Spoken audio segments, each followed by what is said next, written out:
আসসালামু আলাইকুম।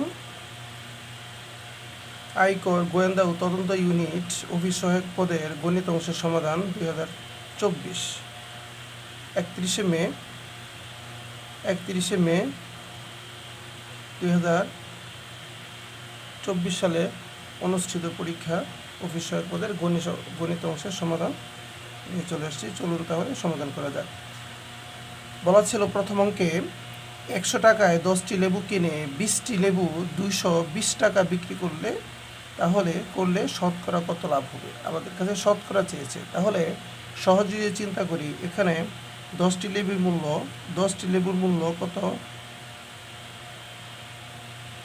10টি লেবুর মূল্য যদি 100 টাকা হয়, তাহলে একটি লেবুর মূল্য এত টাকা হবে, তাহলে 20টি লেবুর মূল্য এত টাকা হবে। তাহলে আমরা ঐকিক নিয়মে যদি এভাবে বের করি, তাহলে এখানে এটা কাটা গেল, তাহলে কত হলো? 200 টাকা হলো। তাহলে দেখা গেল যে লেবুর ক্রয় মূল্য 200 টাকা, কিন্তু বলা আছে 20টি লেবু বিক্রি করছে 220 টাকা। তাহলে আমরা এভাবে লিখতে পারি ক্রয় মূল্য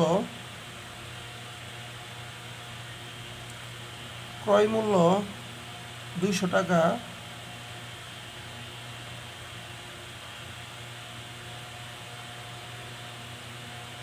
বিক্রয় মূল্য 220 টাকা। তাহলে শতকরা লাভ, অতএব শতকরা লাভ হয় 20, 100, নিচে থাকবে 200। তাহলে এই শূন্য কাটাকাটি গেলে উপরে 20, নিচে 2, তাহলে এটাকে কাটাকাটি করলে হবে 10, অতএব 10%। উত্তর হবে লাভ হয় 10%। এবার দ্বিতীয় প্রশ্নে বলা আছে একটি সমকোণী ত্রিভুজের অতিভুজ হচ্ছে 13 ও লম্ব 5 মিটার হলে ভূমির দৈর্ঘ্য কত? তাহলে আমরা যদি একটা সমকোণী ত্রিভুজ অঙ্কন করে ফেলি, এটা যদি সমকোণী ধরি, অতিভুজ বলা আছে কত? 13, লম্ব বলা আছে এখানে কত? 5। তাহলে আমাকে এটা জানতে চাওয়া হয়েছে। তাহলে আমরা পিথাগোরাসের সূত্র অনুযায়ী পাই, পিথাগোরাসের সূত্র অনুসারে x² = -5², বা এটাকে করলে 6, 9 বা 25, বা এটাকে কাটাকাটি করলে 1, 4, 4। তাহলে এখানে x² 144, তাহলে আমরা এটাকে দুই করে ফেলি এবং এটা x রাখি, তাহলে এখানে আসতেছে 12। অতএব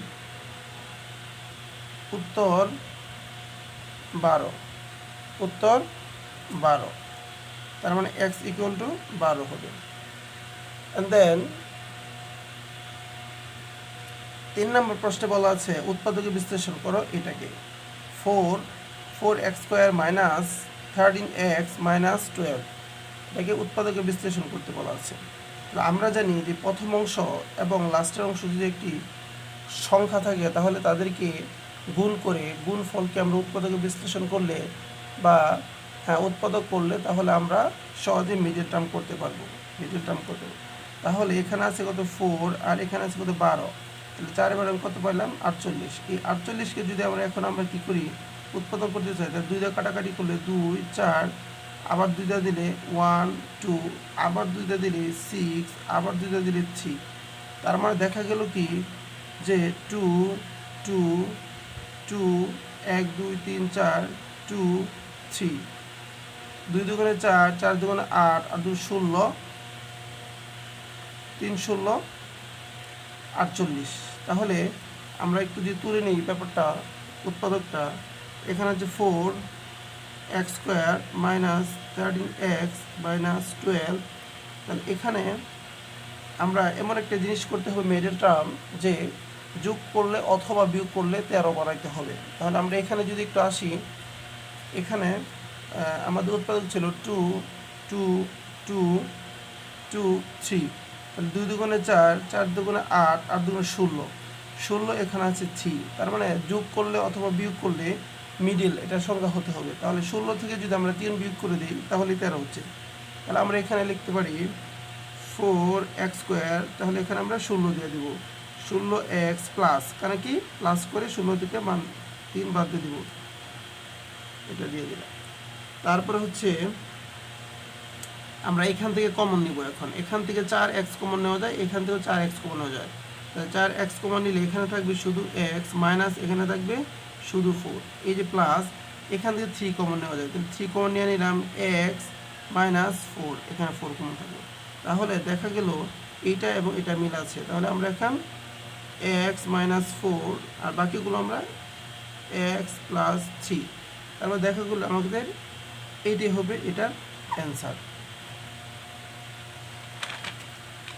পরবর্তী প্রশ্নে বলা আছে 27 ডিভাইডেড 3 ইন্টু 2, 27 ডিভাইডেড 3 ইন্টু 2 এটা কীভাবে করতে হবে, তাহলে এটা কত হবে? তাহলে আমরা যদি এইভাবে করি 27 ডিভাইডেড 3 দুগুণে 6, আগে গুণ করে ফেললাম, এখন ভাগ আছে, ভাগ দিলে আমরা কি জানি উল্টে যায়, ভাগ করলে আমরা কি জানি উল্টে যায়। তাহলে 27 আছে, নিচে 6 হবে, এই উল্টে গেল, তাহলে উপরে আছে 27, নিচে আছে 6, তাহলে আমরা এখন কি করতে পারি 3 দিয়ে কাটাকাটি করতে পারি, 3 দিয়ে কাটাকাটি করলে আসবে 9, আবার এটা 3 দিয়ে কাটাকাটি আসবে 2, তাহলে উপরে আছে 9, নিচে আছে 2, তাহলে এটাকে আমরা ভাগ করলে কি আসবে 2 দিয়ে 9কে ভাগ করলে কি হবে, তাহলে 2 9-এর মধ্যে 4 বার যাবে, 4 গেলে এটা কত হবে 4 দুগুণে 8 হবে, এখানে কত থাকবে 1 থাকবে, একটা পয়েন্ট দিয়ে দিলাম কারণ কি আর যাচ্ছে না, তাহলে এখানে একটা 0 দিয়ে দিলাম, তাহলে 10 হয়ে গেল, তাহলে এখানে কতবার গেল 5 বার, তাহলে 4.5 এটা হবে এটার উত্তর, 4.5 এটা হবে এটার উত্তর। 5 নম্বরে বলা আছে আয়তক্ষেত্রের পরিসীমার সূত্র লেখো, আয়তক্ষেত্রের পরিসীমার সূত্র লেখো। এটা যদি একটা আয়তক্ষেত্র ধরি, তাহলে এটা যদি আমরা লম্ব ধরি, তাহলে এটা হচ্ছে কি, এটা হচ্ছে যদি দৈর্ঘ্য ধরি, তাহলে এটা হচ্ছে প্রস্থ। তাহলে সেই সূত্র অনুযায়ী আমরা পাই যে 2a + b, এটা হচ্ছে কি, এটা হচ্ছে আয়তক্ষেত্রের পরিসীমার দৈর্ঘ্য, এটা হচ্ছে কি আয়তক্ষেত্রের পরিসীমার দৈর্ঘ্য। ধন্যবাদ সবাইকে।